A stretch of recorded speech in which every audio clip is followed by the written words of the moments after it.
Hello ma'am, this is our topic for today. It's all about employee planning and recruitment.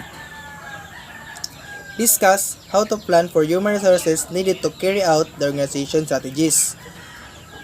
Next, determine the labor demand for workers in various job categories. Next, summarize the advantage and disadvantage of ways to eliminate a labor surplus and avoid a labor shortage. Describe recruitment policies organization used to make job vacancies more attractive. List and compare sources of job applicant. Describe the recruiter role in the recruitment process including limits and opportunities. Introduction. In order to improve the strategic alignment of staff and other resources, it's essential to understand how the strategic human resources planning process. At its most basic level, strategies human resources planning ensures adequate staffing to make your organization operational goals, matching the right people with the right skills and the right time. Organization should to carry out human resources planning so as to meet objectives and gain a competitive advantage over competitors. HR planning or human resources planning compares the present state of the organization with its future goals, then identifies what changes it must make its human resource to make those goals. In the strategic human resource, planning begins with an assessment of current staffing, including whatever it fits the organization needs. And also, it's important to ask where your organization stands currently and where it's going in order to remain flexible. Its company's plan will look slightly different depending on its current and future needs, but there is basic structure that you can follow to ensure you're on the right track. There are 4 steps of the process in the details to understand the strategic human resources management planning process in its entirety. 1. Assess current human resource capacity. The first step in the human resources planning process is to assess your current staff. So, this is the first step in human resources planning, which is assess current human resource capacity before making any moves to hire new employees for your organization. It's important to understand the talent you already have at your disposal. Number 2. Forecast human resource requirements. Once you have a full inventory of the resources you already have at your disposal, it's time to begin forecasting future needs. In the second step, it is important to assess both your company's demand for qualified employees and the supplies of those employees within the organization or outside of it. It also, you'll need to carefully manage that supplies and demand. In forecast human resources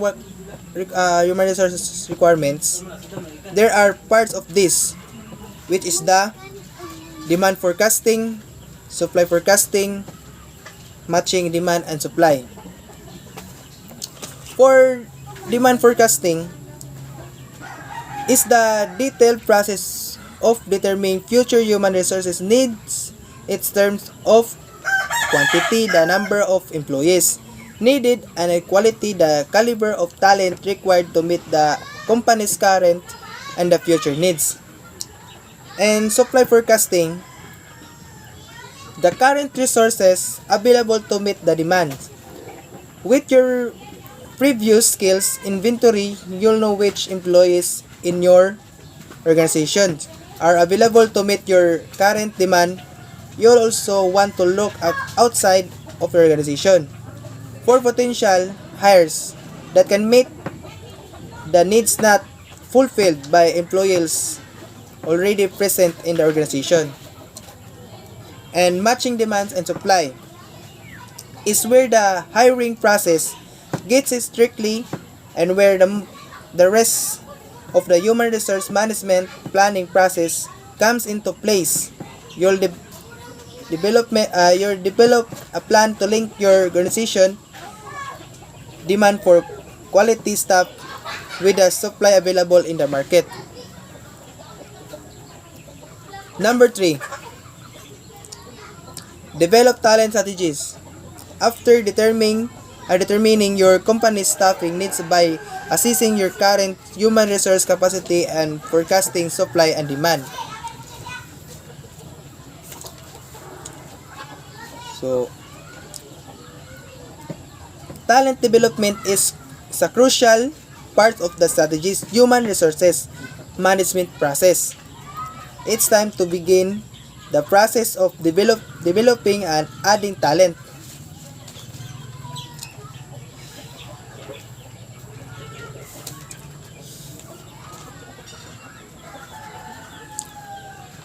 Sa number 3, development talent strategies. There are parts of development talent strategies which are the recruitment, selection, hiring,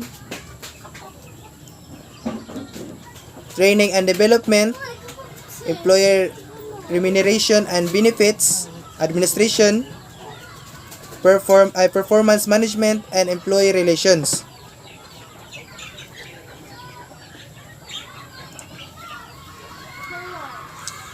Number 4,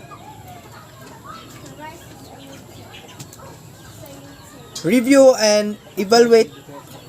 Once your human resource management process plan has been in place for a set amount of time, you can evaluate whether the plan has helped the company to achieve its goals in factors like production, profit, employee retention, and employee satisfaction. Review and evaluate. If everything is running smoothly, continue with a plan, but if there are roadblocks along the way, you can always change up different aspect to better suit your company's needs. Number 2 question. Determine the labor demand for workers in various job categories. Based on forecasts for labor demand and supplies, planner can compare figures to determine whether there will be shortage or surplus or labor for each job category. Determining expected shortage and surplus allows the organization to plan how to address this challenge.